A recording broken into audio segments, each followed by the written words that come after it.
vamos a mencionar en el tema. Cuando vemos a Cristo resucitado, allí en Lucas 24, 44 en adelante, vemos que Jesús se apareció a los discípulos, ya habiendo resucitado, se apareció de una forma sobrenatural, no mágica, porque Dios no hace magia. Jesús se aparece donde los discípulos y quedaron tan sorprendidos que ellos pensaron que había visto un fantasma. ¿Por qué pensaron que habían visto un fantasma y no a Jesús? Porque no estudiaban con dedicación, porque Jesús no abrió la puerta, porque entró de una forma magistral, porque la mente de los discípulos estaba sugestionada con las doctrinas paganas que se enseñaban en su entorno. Y ellos se asustaron porque pensaron que Jesús era un fantasma. Pero cuando Jesús se acerca a donde ellos, le dice, mirad y palpad. De hecho, yo me imagino que ellos quedaron anonadados cuando todavía en el Jesús glorificado se veían las marcas de los clavos. Cuando Jesús se enfrenta a un Tomás y le dice, mete tu mano para que creas. Jesús se presenta a ellos vestido de blanco, glorificado, y para que los discípulos creyeran, Jesús les dice, ¿tienen algo de comer? Jesús comió un pez asado y miel.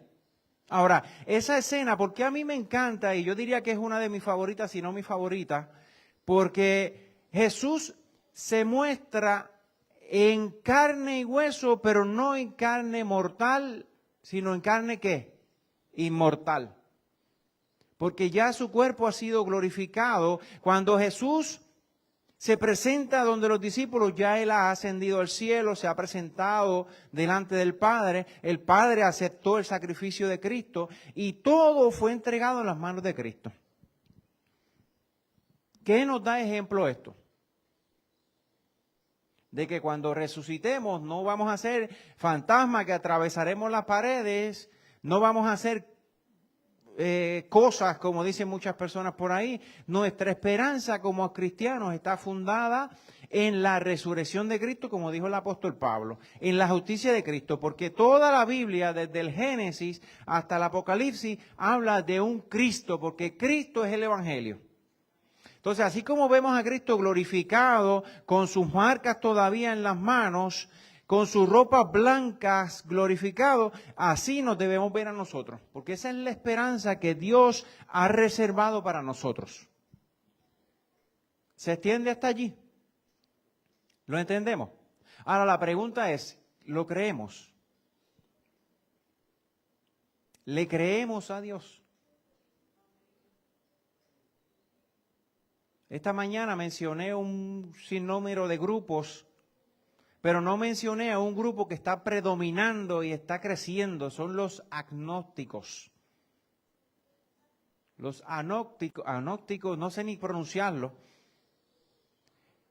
son esta nueva cepa que se está levantando que no creen en nada, que no tienen esperanza, que no saben qué va a suceder con ellos cuando mueran. Y lamentablemente son miles y miles y miles que no saben, que no tienen esperanza como nosotros la tenemos. Nosotros tenemos esperanza. Sí. Si no fuera por esa esperanza, yo no estuviera aquí predicando hoy en esta mañana. Estuviera allá en la tala, sembrando plátanos y ñame. Los digo de corazón. No podemos vivir como el mundo. Tenemos que vivir vestidos de gloria. Y eso es lo que hemos venido enseñando y aprendiendo durante los 3 temas pasados. ¿Les parece si entramos al tema ya? ¿Sí? Ahorita va a entender por qué estoy diciendo, por qué estoy haciendo esta introducción. Vamos a orar. Padre, al abrir tu palabra necesitamos la dirección de tu Espíritu Santo. En tu palabra encontramos el camino a la vida eterna.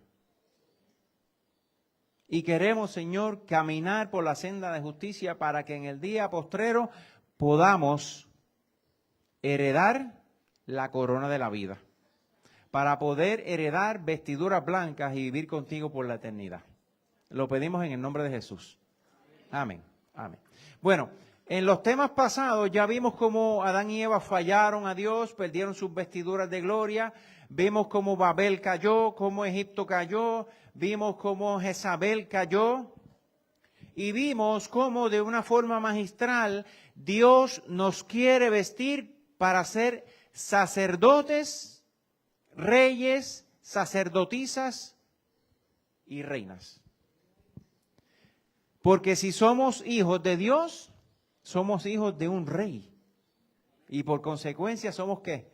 Príncipes y princesas en el camino a ser reyes y reinas.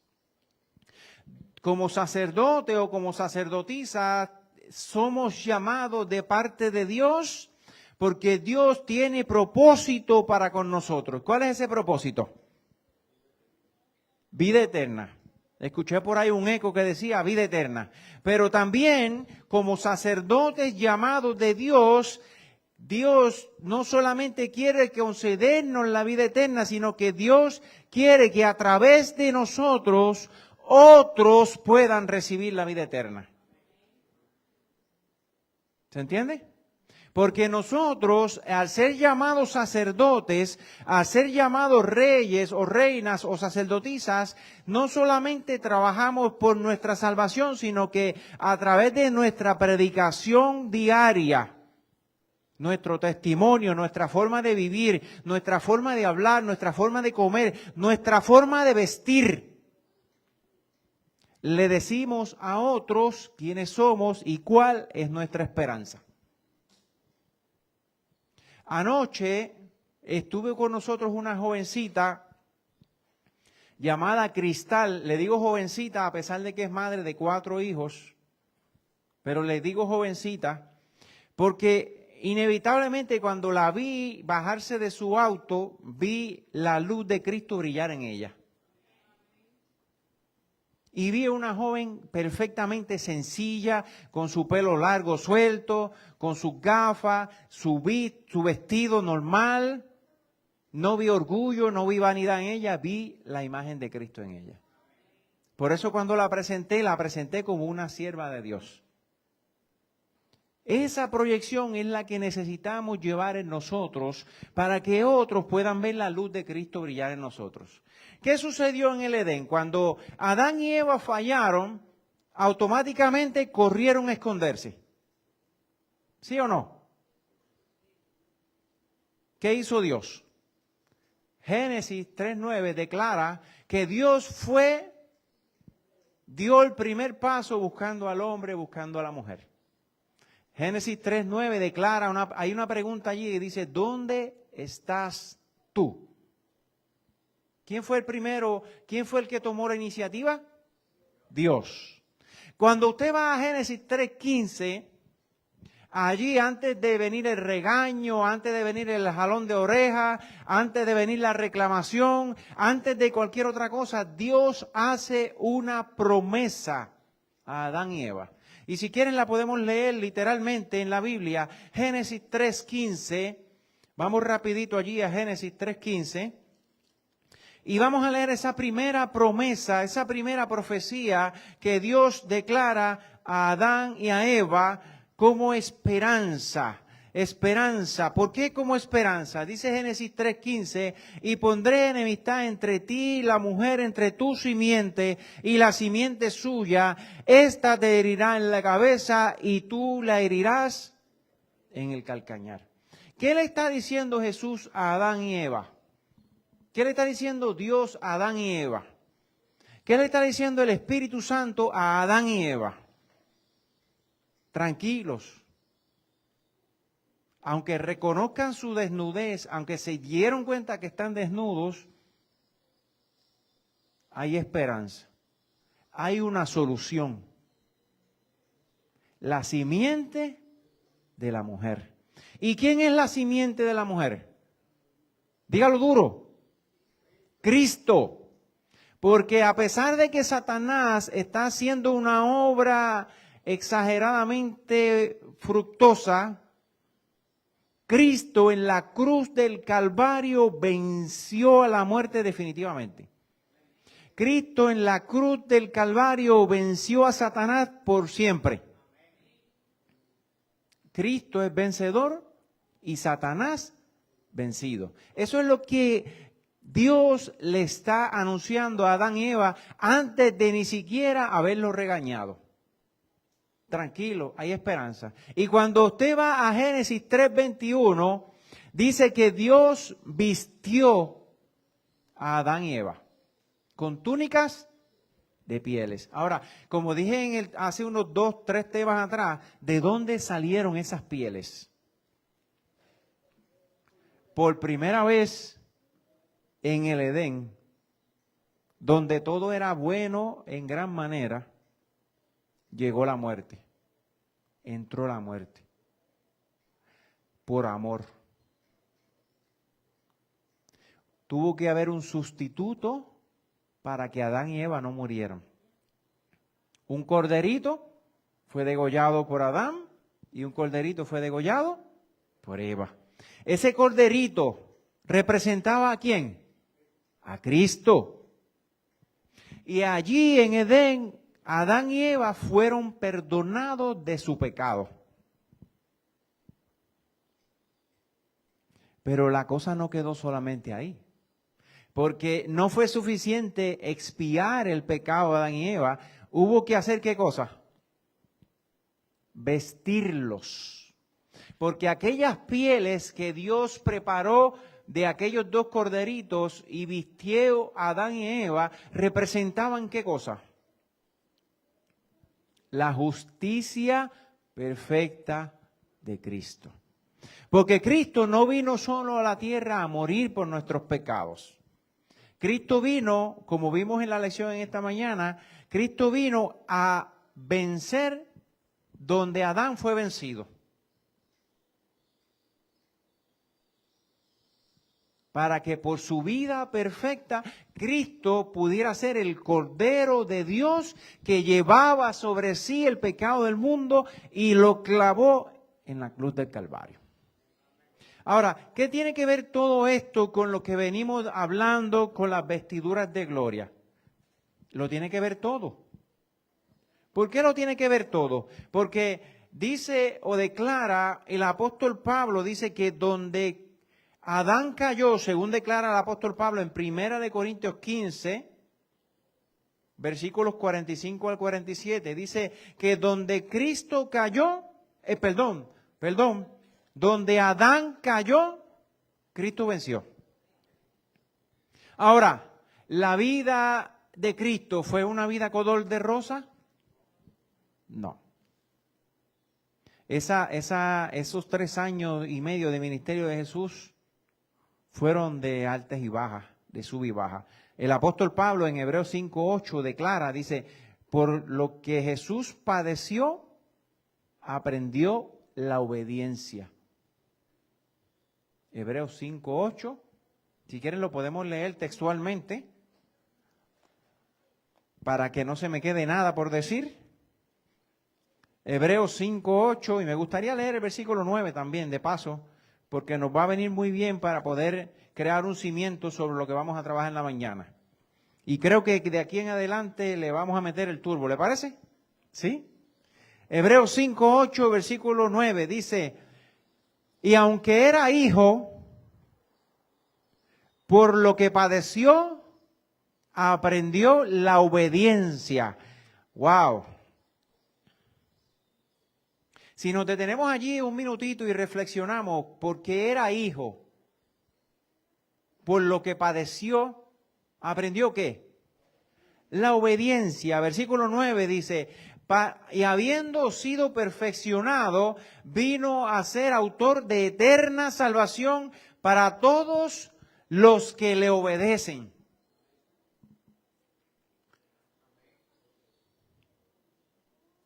¿Vino a traer salvación Jesús? ¿Sí o no?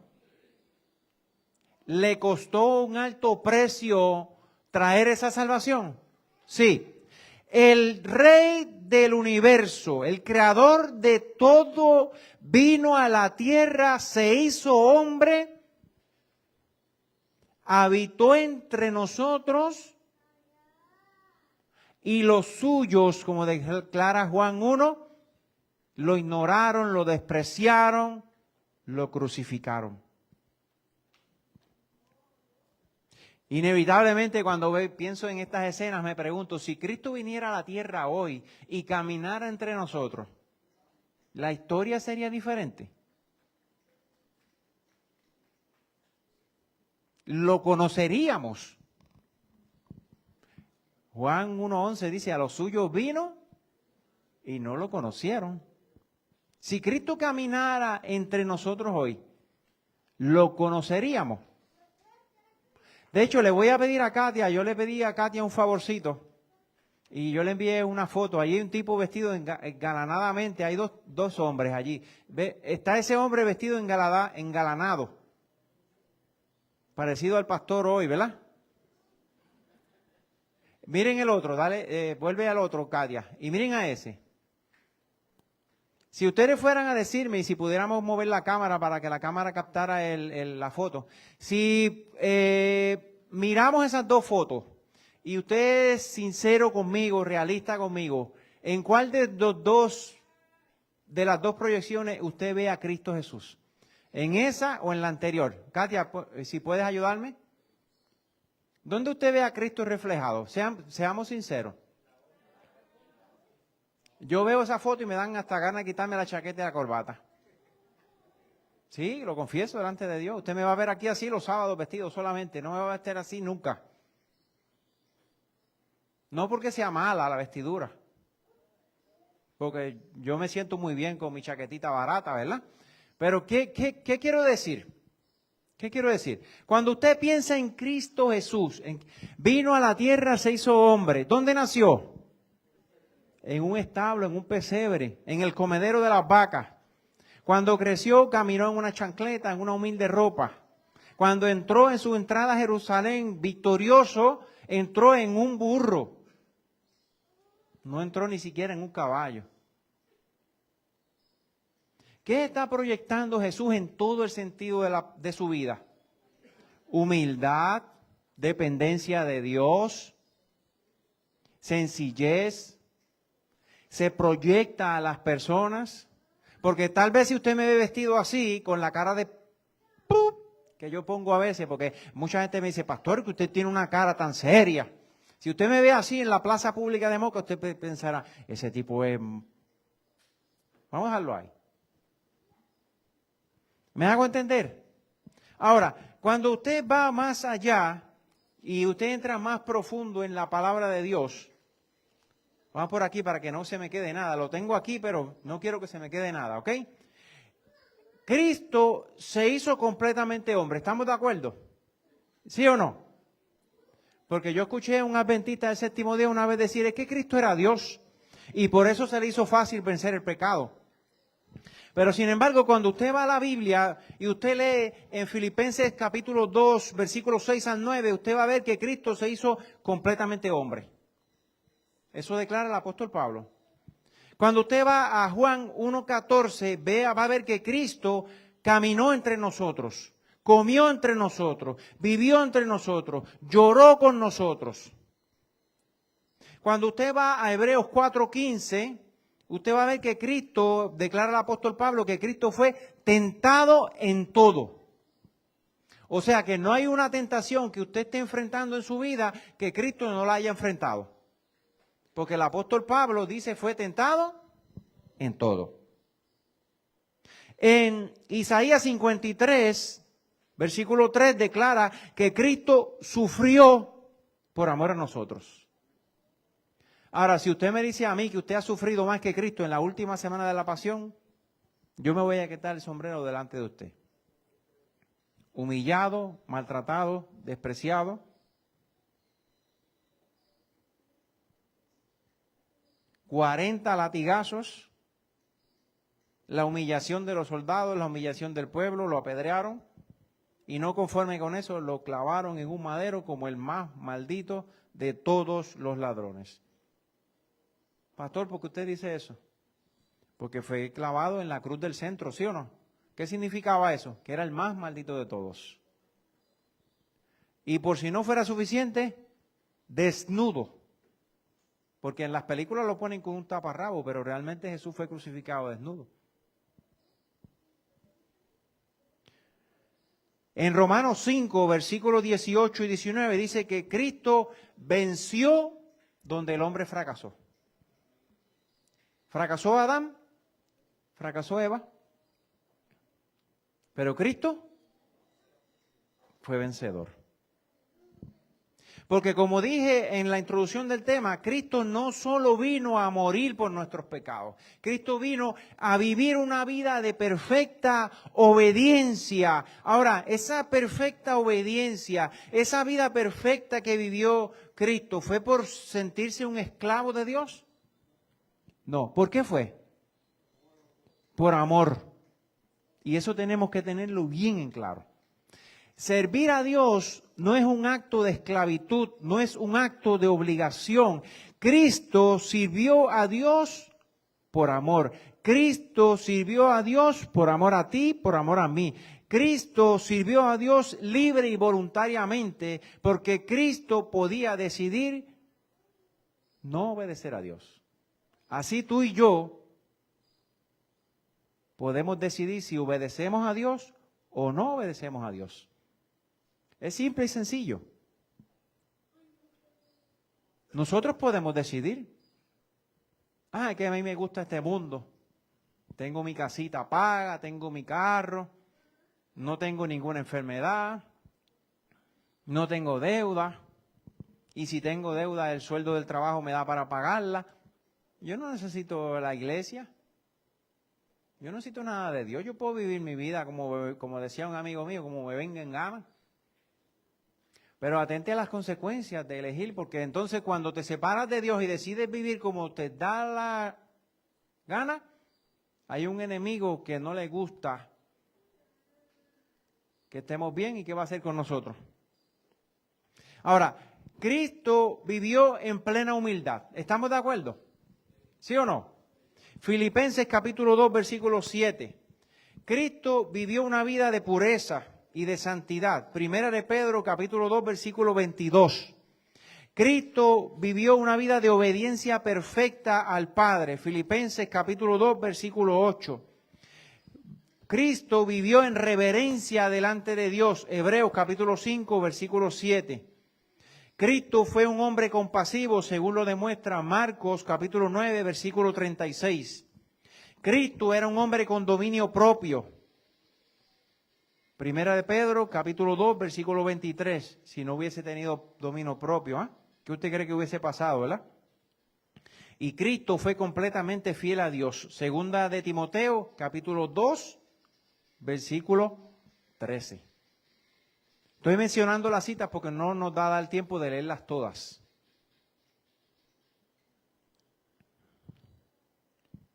¿Hubo algo en la persona de Cristo que podemos decir que hizo mal hecho? No hubo. Su silencio me preocupa. ¿Lo hubo o no lo hubo? No. La Biblia declara que no. En Cristo no había autosuficiencia. Sí podemos ver por el contrario una comunión perfecta con el Padre. Ese fue el ejemplo. Pasaba noches enteras en oración. Mateo capítulo 6, Lucas capítulo 11, noches enteras en oración. Ahora, ¿la vida de Cristo se puede categorizar como una vida de perfecta justicia? ¿Sí o no? Ahora, ¿nosotros por nuestra propia cuenta podemos cosechar una vida de perfecta justicia? No.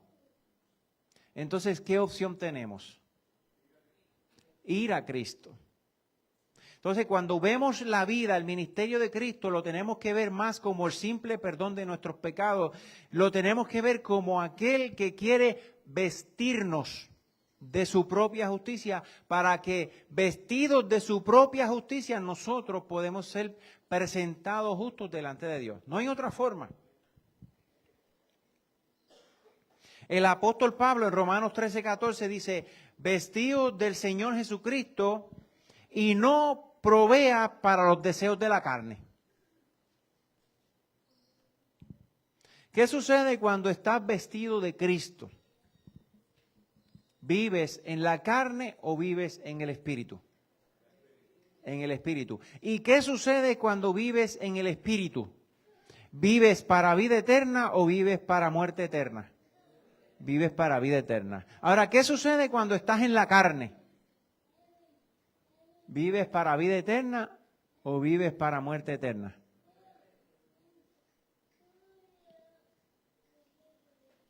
¿Se entiende lo que vamos diciendo?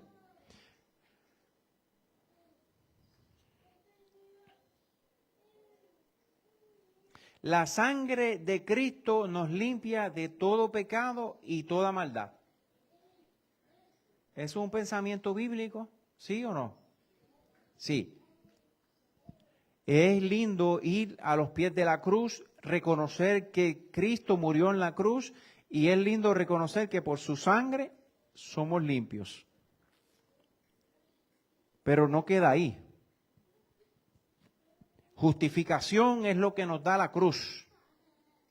Somos justificados por los méritos y limpiados por la sangre de Cristo. Pero luego de dar ese primer paso en la escalera del cristianismo, empezamos a caminar una vida de santificación. ¿Sabes lo que es la santificación? Es vestirte de la justicia de Cristo. Es caminar como Cristo caminó. Es obedecer al Padre como Cristo obedeció al Padre. Es tener una vida de perfecta obediencia, es tener una vida de perfecta comunión, es tener una vida de oración, es acercarte a Dios cada mañana, cada tarde, cada noche, es venir a la iglesia, es buscar a Dios en tu casa, buscar a Dios en el trabajo, llevarlo contigo a donde quiera que tú vayas, caminar con Él en cada etapa de tu vida, no dejarlo guindando en el closet como si fuera esa muda de ropa que me pongo 1 o 2 veces al año en ocasiones especiales. No.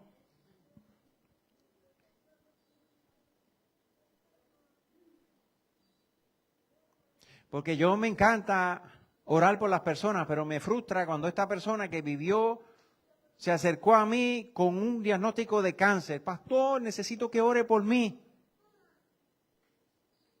Y mi mente humana inevitablemente pienso, ¿y dónde has estado todo el año que no has venido a la iglesia? Pero cuando te diagnosticaron en cáncer, viniste cogiendo donde el pastor para que ores por ti. ¿Se entiende? ¿Sí? Esto es serio, familia, esto no es... Ahora, cuando ponemos en contraste la justicia de Cristo contra la justicia del mundo, ¿qué sucede? En el mundo hay justicia. Vuelvo a hacer la pregunta. ¿En el mundo hay justicia? Yo diría que sí, pero no es una justicia como la justicia de Cristo. Es una justicia llena de errores. Porque ¿qué pasa? Cuando tú miras al mundo, cuando tú decides por el mundo te coloca su vestidura.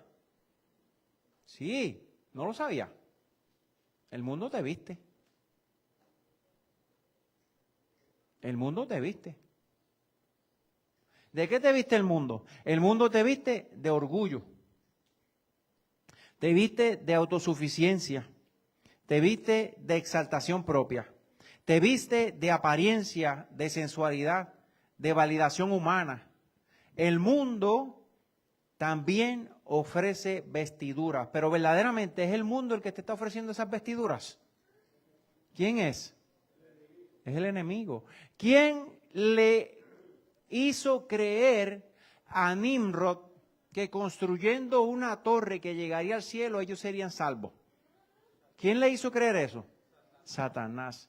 ¿Quién le llenó el ego al faraón al punto de llamarse Dios y de sentirse dueño del río Nilo? ¿Quién le llenó el corazón? Satanás. ¿Quién le llenó el ego a Jezabel para que Jezabel se empaquetara, creara una religión pagana, vistiera a los sacerdotes de Baal? ¿Quién le llenó el corazón? ¿Quién le llenó el corazón? Satanás. ¿Nos viste Satanás? Sí. Cuando usted va a 2 de Timoteo, capítulo 3, versículo 1 al 5, ¿qué usted va a ver allí? Prestigio, poder, ego, sensualidad, aprobación humana, religión externa, imagen proyectada, y dice el apóstol Pablo que las personas que andan de esta forma no heredarán el reino de los cielos. Y yo pregunto, en el mundo en que vivimos, ¿no es exageradamente notable que se nota el orgullo, la vanidad, la proyección visual, el qué dirán, el qué pensarán, la autosuficiencia propia? ¿No se ve la falta de amor, la falta de empatía? ¿Se ve o no se ve?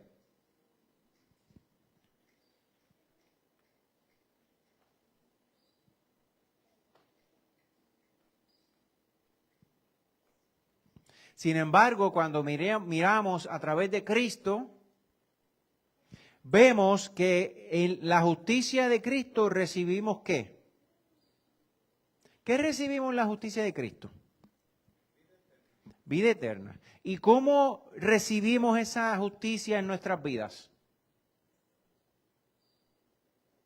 ¿Cuál fue la promesa de Jesús antes de partir al cielo a los discípulos? ¿Qué le prometió Jesús a los discípulos? El Espíritu Santo. ¿Lo recuerdan? Cristo le prometió el Espíritu Santo, porque el Espíritu Santo nos convence. Juan 16:13 nos enseña. El Espíritu Santo nos transforma. 2 Corintios 3:18 dice que el Espíritu Santo nos transforma de gloria en gloria a la misma imagen como por el Espíritu del Señor.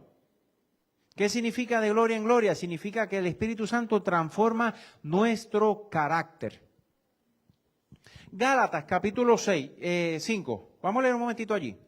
Vamos a detenernos un momentito allí en Gálatas capítulo 5. Gálatas capítulo 5.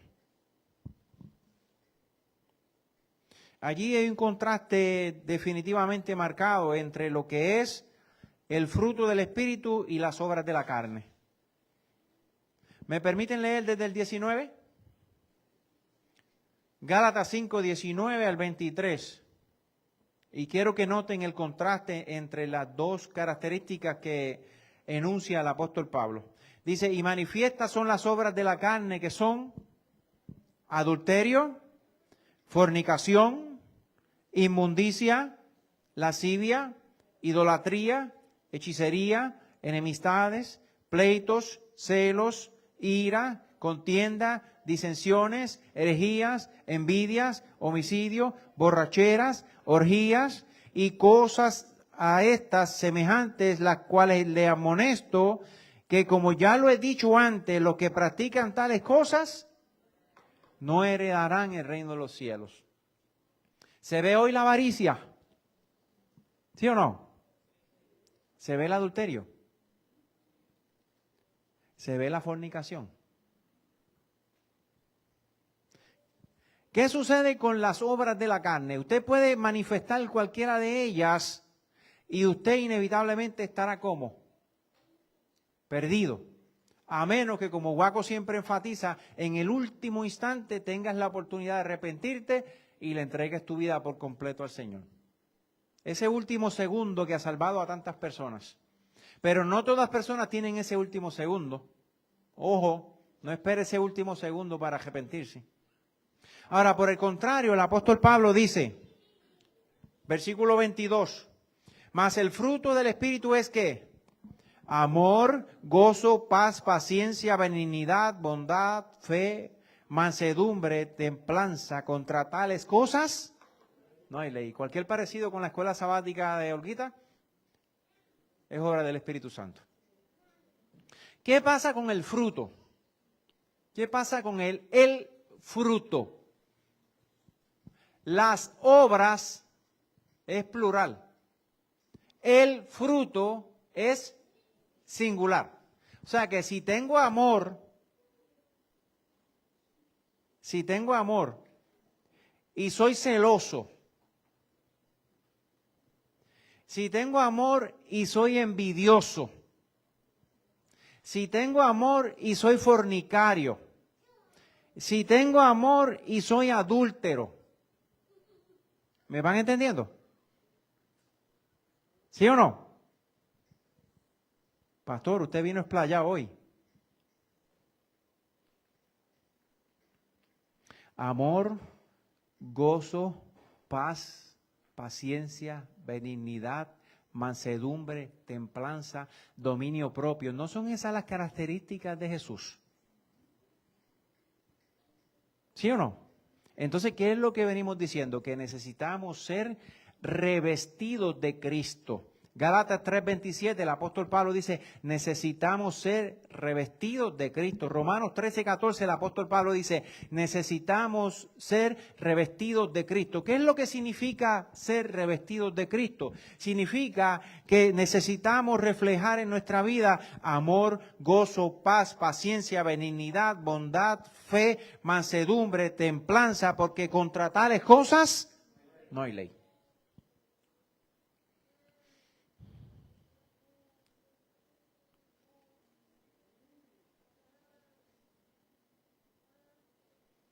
En Efesios capítulo 4, versículo 24, el apóstol Pablo vuelve a enfatizar vestidos del nuevo hombre creado según Dios en la justicia y en la santidad de la verdad.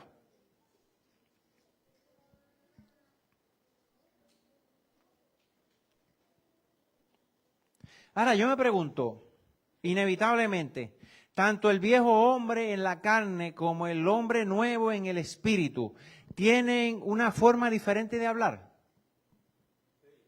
¿La tienen o no la tienen? ¿Sí o no? Tanto el viejo hombre en la carne como el nuevo hombre en el espíritu tienen una forma diferente de comer. ¿La tienen o no la tienen? Inevitablemente me lleva a la próxima pregunta. Tanto el viejo hombre en la carne como el nuevo hombre en el espíritu tienen una forma diferente de vestir. ¿La tienen o no la tienen? Le voy a pedir a Katia que me muestre otras fotos que yo le llevé allí. ¿Qué ustedes ven ahí? Yo soy curioso por naturaleza y ya estoy tratando de usar la inteligencia artificial sin que me absorba y le puse todas estas características a la inteligencia artificial y la inteligencia artificial me dice, si una persona está vestida de Cristo, debe de proyectar a Cristo en su vida, humildad y gratitud en su corazón, sencillez y pureza, carácter y verdad, servicio y amor, y ser una fuente inagotable de la palabra de Dios guiado por el Espíritu Santo. Y la inteligencia artificial me dice, así imagino yo a un cristiano vestido de Cristo. ¿Qué usted cree? ¿Podemos comprar esa idea? ¿Me compra esa idea? ¿Sí o no? Ahora, yo le voy a pedir a Katia que me proyecte la próxima foto que yo le envié. Mire esta otra foto que está aquí. Me perdona si se ofende. Le pido que si se ofende me lo diga al salir por la puerta. Pastor, me ofendió hoy. ¿Qué usted ve allí? Mira lo que soy. Orgullo, ego, exageración, imagen, estatus, competencia, el mundo. ¿No tiene Satanás vestiduras? A veces nos equivocamos. Tenemos que tener mucho cuidado. Mucho cuidado. Porque si decimos ser cristianos, si decimos estar llenos del Espíritu Santo, si decimos estar revestidos de la imagen de Cristo, se ve en la forma en que hablamos, se ve en la forma en que vestimos, se proyecta en todo el sentido de nuestra palabra. ¿Usted se imagina a Cristo en este tiempo vestido con ese flow? ¿Se lo imagina? Seamos sinceros con nosotros mismos. Vamos a darle hacia atrás, Katia, a la foto anterior. Yo me imagino a Cristo así, con un look más sencillo, unos maones, unos tenis baratos, unas chancletas, ¿verdad? Estoy diciendo mentira.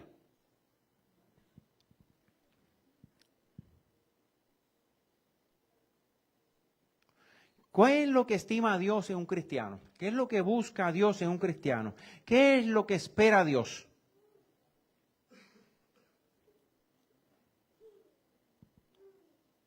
Satanás es experto en modificar lo que vemos.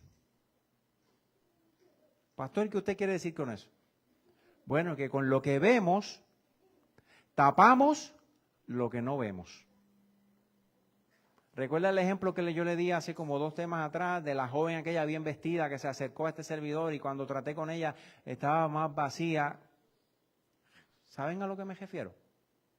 Que a veces tenemos el corazón vacío, tenemos la vida vacía, no llevamos a Cristo en nuestro corazón y Satanás nos engaña haciendo pensar que vistiéndonos elegantemente para vernos bien, un buen recorte, un buen peinado, una buena ropa, unos buenos zapatos, un buen carro, y tratamos de replantar ese vacío que solamente Cristo puede llenar. ¿Sí o no? Recuerdo este testimonio de un artista muy famoso, no voy a mencionar el nombre, que declaró después de haber tenido una carrera exitosa, después de haber tenido todo lo que quiso en su vida, mansiones, riqueza, ropa, oro, fama, nunca sintió que su vida estuviera verdaderamente llena. Y tal vez la historia a usted le puede ser familiar. Porque todo lo que ve el mundo, aunque usted lo tenga, ¿qué es? Vanidad de vanidades. Salomón fue un rey sabio. Llegó a tener mucho cachimiro, como le llamamos nosotros. Su fama lo llevó a tener un conocimiento tan grande que su corazón se llenó de vanidad, se apartó de Dios, y él escribe, puedes leer en Eclesiastés capítulo 2, que él termina diciendo, todo es vanidad de vanidades. Porque todo lo que nuestros ojos ven, todo lo que nuestros ojos ven es temporal. Pero lo que nosotros no vemos es eterno. Entonces importa más lo que soy yo como persona que lo que muestro a los demás. Las vestiduras de Satanás son grotescas. Ojo con la pregunta, que es capciosa. Cuando Satanás se le presenta a usted, ¿se le presenta de una forma grotesca? No. Sutil, hermoso, llama su atención, ¿verdad que sí? ¿Sí o no? Hay que tener mucho cuidado con eso. Por el contrario, las vestiduras de Cristo traen dignidad, orden, cuidado personal. El centro de las vestiduras de Cristo no es exhibición, no es seducción, no es dominio o impresión. Por el contrario, las vestiduras de Cristo transmiten ¿qué? Pureza, paz, reverencia, humildad, sencillez y sobriedad espiritual. ¿No fue Cristo el ejemplo perfecto? Recuerdo que en un momento dado, cuando uno de los discípulos se acercó a Jesús queriendo ser parte del grupo, Jesús le dijo, yo no tengo ni siquiera dónde recostar mi cabeza.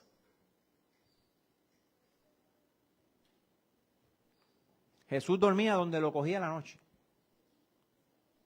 Andaba en chancleta, comía donde lo invitaban. No andaba en un Ferrari, no andaba en un caballo pomposo. Los romanos sí andaban en caballo. Porque para los romanos andar en un caballo era síntoma de señal de poder, de autosuficiencia. Pero Cristo cuando entró a Jerusalén, como mencionamos ahorita, ¿entró en qué? En un pollino. Lucas 15:22, para terminar ya.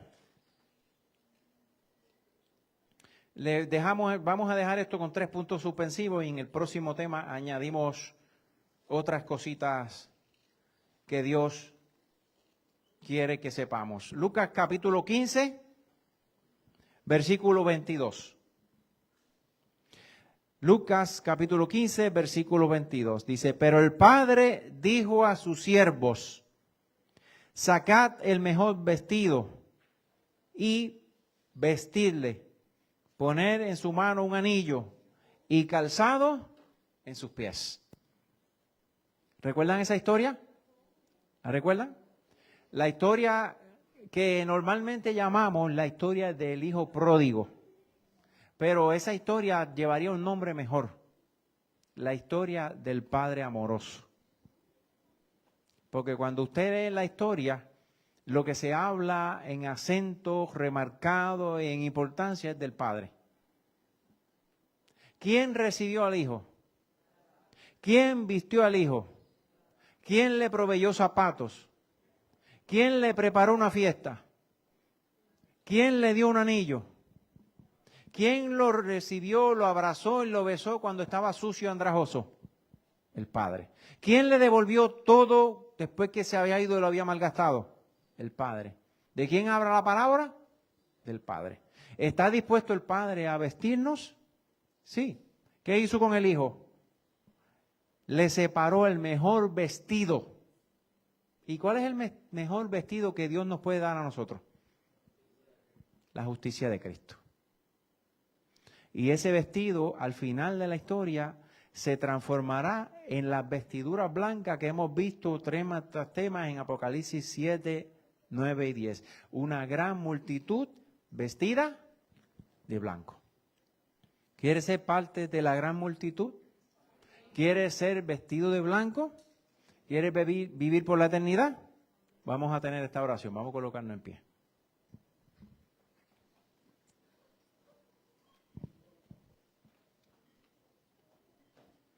En Gálatas capítulo 6, el apóstol Pablo declara que nosotros no podemos engañar a Dios. Nos engañamos a nosotros mismos. Y tenemos que tener mucho cuidado de que nuestra justicia no sea más grande que la del mundo. Porque si nuestra justicia no es mayor que la del mundo, ¿qué pasará con nosotros? Al final del tiempo, se escuchará aquella expresión donde dice Jesús, muchos me dirán en aquel día, Señor, Señor, no hicimos en tu nombre milagros y sacamos fuera demonios y profetizamos. Y Cristo les dirá, no los conozco. Padre, gracias. Gracias por tu amor, por tu misericordia. Gracias por el ministerio y la vida perfecta que vivió Cristo Jesús. Gracias porque Cristo nos dejó ejemplo para que así como Él vivió, nosotros podamos vivir. Gracias porque Cristo enmarcó de forma perfecta lo que significa ser un verdadero cristiano. Gracias porque Cristo nos dejó el Espíritu Santo para que el Espíritu nos convenza de justicia, de pecado y de juicio.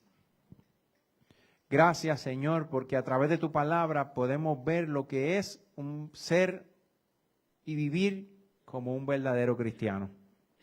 Padre, tu palabra es el mapa para que nosotros podamos vivir vidas en perfecta obediencia, para que nosotros podamos caminar por el camino de justicia, para que nosotros podamos caminar en rectitud, en verdad, camino hacia la Canaán celestial.